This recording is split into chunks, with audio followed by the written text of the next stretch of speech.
Sa gitna ng traffic, dito nabubuo ang mga eksenang minsan nakakainit ng ulo. Sa episode na ito, silipin natin ang ilan sa mga pinaka-nakakaaliw na tagpo sa kalsada. Mga eksenang nagpapaalala na sa Pilipinas, kahit sa gitna ng traffic, hindi nawawala ang kalokohan at drama. Ito ang funniest Pinoy road rage moments.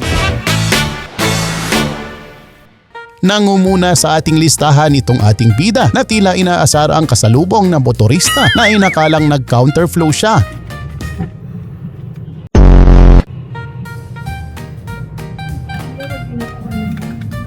Mali lang ma'am, binibidyoan ko lang para maturuan ng leksyon.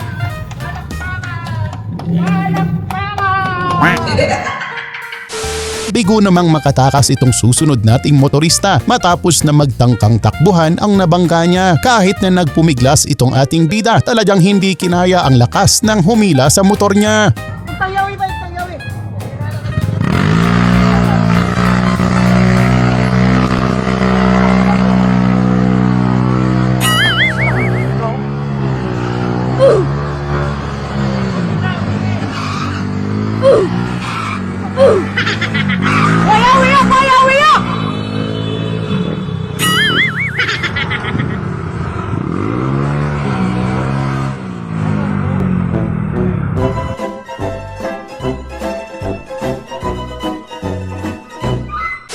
Kakaiba naman ang naging inkwentro sa susunod nating eksena. Matapos na mag-counterflow itong ating bida, ang kanilang alitan ay nauwi sa asaran. Parang magtropa lang na nagbibiruan. Baka kanina may jeep, hindi mo Pero tama ginawa mo, tama.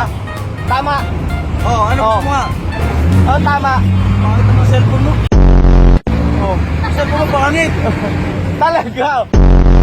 Tangin na mas pangit na mo. Hindi mo itsura mo. Oo. Mga poser gago. Buyan, gwapo mo. Oh. Gwapo sa'yo. Oh, edi gwapo ka na. Ito. Oh. Oh, gwapo ka. Ito may bakla kasama. Tanong mo kung gwapo. Oh. Gwapo ha. Tanga, pangit ang mukha mo. Pinagmamalaki ko ang mukha ko. Dapat sasabihin mo bakit ako. Pinagmalaki mo. May sinabi ko. Wala yan, nakabidyo ka. Oh. Sisingit ka. Laki raw ng mata mo. Pangit mo, tanga. Sinabi kong gwapo ko? Sabi ko eh. Ha? Sinabi kong gwapo ko? Sabi mo, diba? Gwapo Ha? ka? Sinabi kong gwapo ko? Ano? Ano? Ano?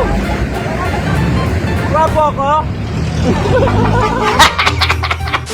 Hindi naman umubra ang motorista sa nakasabayang siklista. Naging mainit ang kanilang sagutan nang magpang-abot sila sa pedestrian.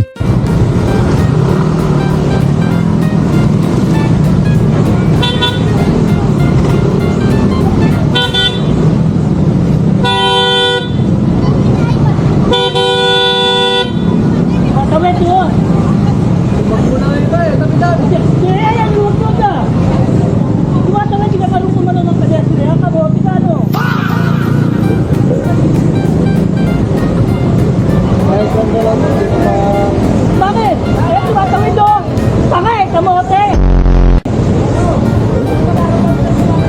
Kalma na tayo, kalma na, okay.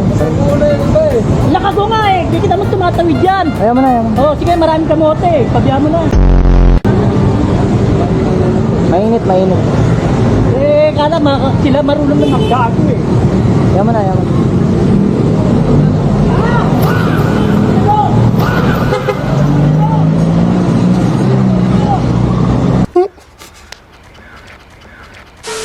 Road rage to the max level naman ang susunod nating eksena. Tila gigil na gigil itong ating bida sa motorista at pasaherong kaalitan niya. Ano mo? Ano ba kita, sir? Ang babal ka na! Anong bayad? Ano mo, bumama ka dyan! Ano mo, media sa Manila? Oh! Sige! Ikaw may kasalanan. Pasikatin mo, sumo mo kay Tulpo! Oh, sige, sir. Sino ang presidente ng BBM? Anong petsa? Anong oras? Putin mo ako! Ka! Bakit ako mag-alaya? Pinakabala mo oras ko, binagga mo ang motor ko! Putin mo ako! Mason ako! Go! Wala kaming pakialam! Awagin mo lahat! Putin mo barkada ako si Borgie Manotok, tanong mo! Ano? Kalaban ka? Babaratan na kita. Bababa nga ako. Bababa nga ako.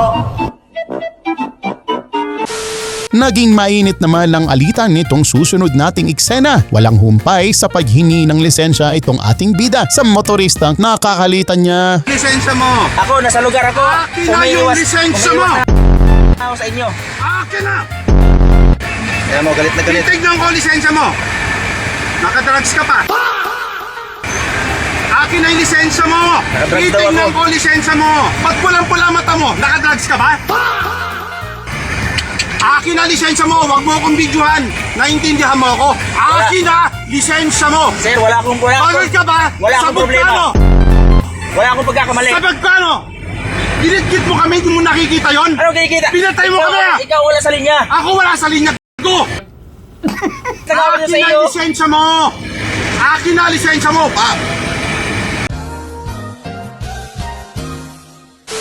Isang sikat naman na motovlogger ang susunod nating ibibida. Walang iba kundi si Yana. Matapos na masangkot sa isang road rage incident na kung saan nag-dirty finger ito sa motoristang nakasabayan. Hala ka! A few moments later.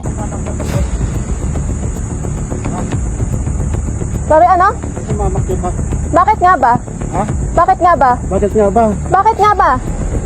Alam mo kung lubok-lubok yung daan. You tell me! Bakit nga ba? Tell me. No, you tell me! You tell me! Huwag kang mamamakyo. Bakit nga ba? You tell me! Nagit-git nyo kasi May side mirror ka, ako wala! Huwag kayo iiyak. Hindi ka gumagamit side mirror mo? Huwag ka doon na. Ikaw ang wag ganon. You use your side mirror. Huwag mo akong pikon eh, no? Mga ganyang kata. Sira ulo. Matapos ang komprontasyon, patuloy pa rin ang pang-iinsulto ni Yana. Di kalaunan, humingi ng dispensa itong ating bida matapos na mag-backfire ang ginawa niya.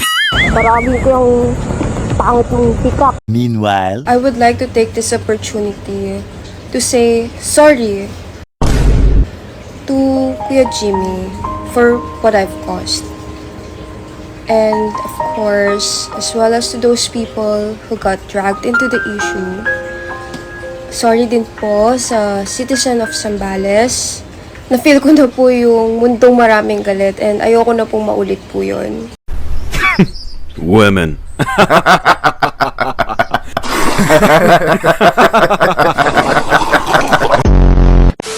Nauwi naman sa katatawanan ang mainit na pagtatagpo ng dalawang motorista na ito matapos na magpang-abot sa kalsada. Tanggalin mo yung helmet mo. Tanggalin mo muna. Tanggalin mo helmet mo, ha? Oo, tatanggalin ko to. Tanggalin mo.